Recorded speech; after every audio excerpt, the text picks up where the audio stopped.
Animal feed sector is poised for growth following an industry roundtable convened by Lattice Africa and Larive International in conjunction with the Agricultural Sector Network ASNET, the agricultural sector arm of KEPSA, at an event that brought together key actors to discuss issues, opportunities and threats facing the sector.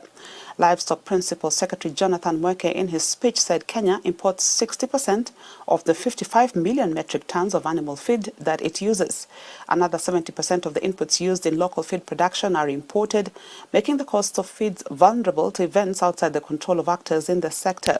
According to Paul Kamau, the CEO of the Association of Kenya Feed Millers, AKEFEMA, challenges in quality arise from weaknesses in feed formulation, analysis, testing and enforcement. That's something I think we can all agree on, that animal feed is playing a critical role in enhancing the livestock productivity, animal health and the overall performance. And proper nutrition as being essential for maximizing returns on investment in the livestock sector.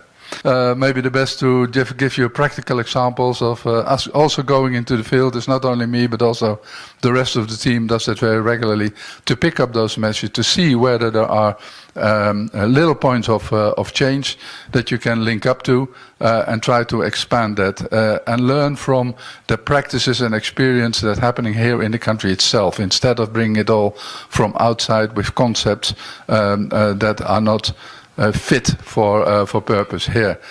Kenya's livestock, poultry and fish sector contribute 12% to GDP and employ 50% of the agricultural workforce.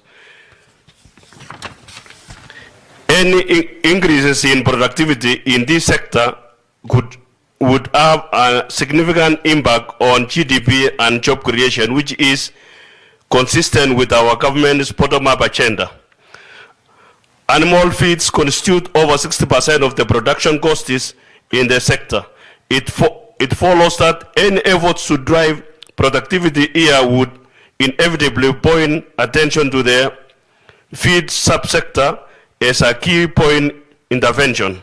So FeedTech Kenya has been doing a lot around the feed sector, and the reason we have brought you here today is so that we can talk about and innovate on the opportunities, on the issues, on the challenges, and on the solutions that face the feed sector.